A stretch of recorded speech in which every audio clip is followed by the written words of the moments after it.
The Tale of Peter Rabbit. Once upon a time there were 4 little rabbits, and their names were Flopsy, Mopsy, Cottontail, and Peter. They lived with their mother in a sandbank underneath the root of a very big fir tree. "Now, my dears," said old Mrs. Rabbit one morning, "you may go into the fields or down the lane, but don't go into Mr. McGregor's garden. Your father had an accident there. He was put in a pie by Mrs. McGregor. Now run along and don't get into mischief. I am going out." Then old Mrs. Rabbit took a basket and her umbrella and went through the wood to the baker's. She bought a loaf of brown bread and 5 currant buns. Flopsy, Mopsy, and Cottontail, who were good little bunnies, went down the lane together to gather blackberries.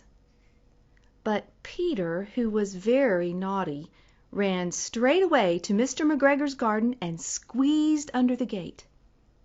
First he ate some lettuces and some French beans, and then he ate some radishes, and then, feeling rather sick, he went to look for some parsley.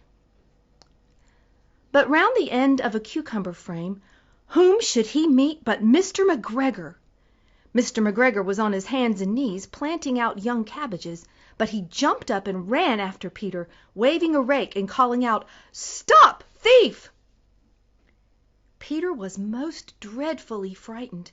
He rushed all over the garden, for he had forgotten the way back to the gate. He lost one shoe among the cabbages and the other amongst the potatoes. After losing them, he ran on 4 legs and went faster, so that I think he might have got away altogether if he had not unfortunately run into a gooseberry net and got caught by the large buttons on his jacket. It was a blue jacket with brass buttons, quite new. Peter gave himself up for lost and shed big tears. But his sobs were overheard by some friendly sparrows, who flew to him in great excitement and implored him to exert himself. Mr. McGregor came up with a sieve which he intended to pop on the top of Peter, but Peter wriggled out just in time. Leaving his jacket behind him, he rushed into the tool shed and jumped into a can.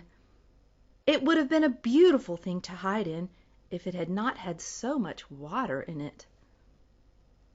Mr. McGregor was quite sure that Peter was somewhere in the tool shed, perhaps hidden underneath a flower pot. He began to turn them over carefully, looking under each. Presently Peter sneezed. "Kerchoo!"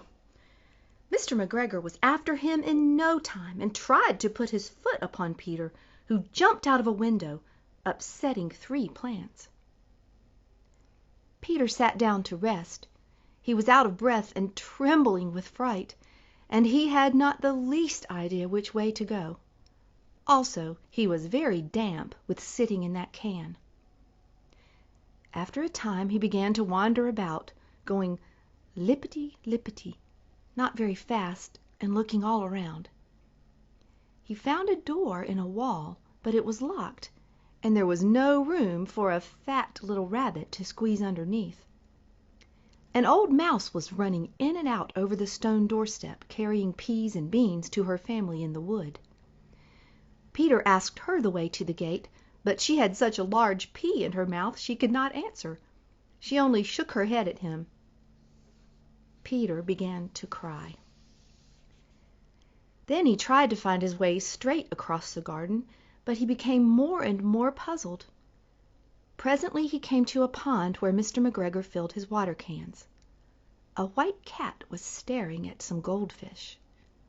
She sat very, very still, but now and then the tip of her tail twitched as if it were alive. Peter thought it best to go away without speaking to her. He had heard about cats from his cousin, little Benjamin Bunny. He went back towards the tool shed, but suddenly, quite close to him, he heard the noise of a hoe. Scritch, scratch, scratch, scritch.